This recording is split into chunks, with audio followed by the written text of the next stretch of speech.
Welcome to the Grief Guardian podcast. I am your host, Grant Cosgrove.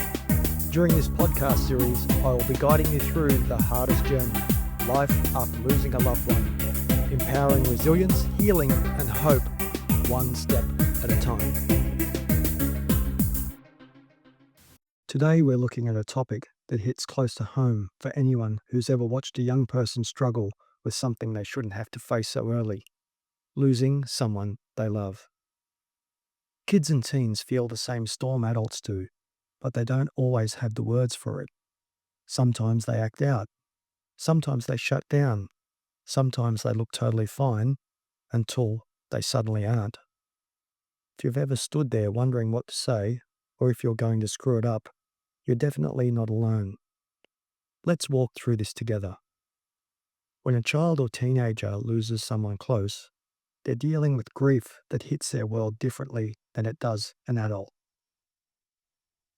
Young kids might not fully understand what death means. They might think the person is coming back. Teens usually understand the reality of death, but their emotions can run hotter, sharper, and faster than they know how to manage. The main idea here is simple. Their grief is real, it's heavy, and they need adults who show up consistently, not perfectly. Kids rarely sit down and say, "I'm grieving." Instead, you'll see it in their behaviour. In children, sudden clinginess, trouble sleeping, asking the same questions again and again, play that repeats themes of loss, acting younger than their age. In teenagers, pulling away, mood swings, risky behaviour, numbness, anger that feels out of nowhere. And of course, the quiet kids, who look like they're holding it together, often need just as much care. The grief itself is obvious. Someone important is gone. But the impact comes from the layers underneath. They've lost their sense of safety. Their world feels unpredictable. They don't yet have the emotional toolbox adults should have. They pick up on the adult stress, even if no one says a word. Young people are meaning makers. They try to connect dots and often draw conclusions that are unfair to themselves. Some kids even blame themselves because they simply don't know what else to do with the pain. If a child or teen doesn't get support, grief can show up later as trouble trusting people, anxiety, school difficulties, anger issues, avoidance of any emotional conversations, a pattern of shutting down when life gets rough. But when they're supported, they grow stronger. They learn emotional honesty.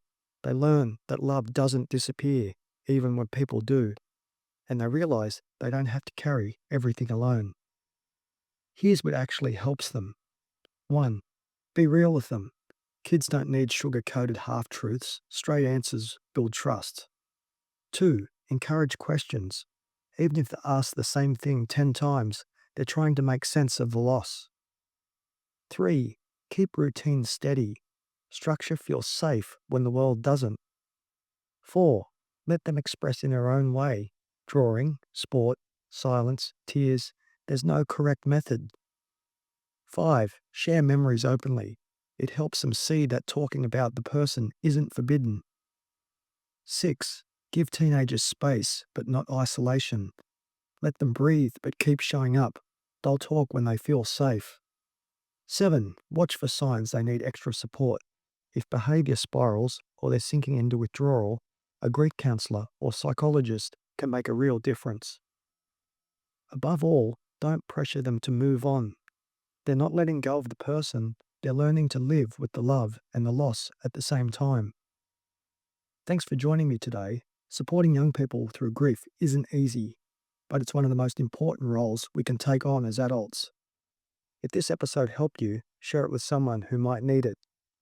You can find more resources, quotes, and meditations on the Grief Guardian pages. Links to my socials are in the notes. And if you want to hear more episodes like this, hit follow so you don't miss what's coming. Take care, look after each other, and I'll see you in the next episode. If you enjoyed this content, please follow me on my socials. You can find me on Facebook as The Grief Guardian and on Instagram as Grant_A_Cosgrove, or by searching for The Grief Guardian. I'll include the links in the show notes. Feel free to reach out and connect with me or leave a comment below. I'd love to hear your thoughts and questions. Are there any topics you'd like me to cover?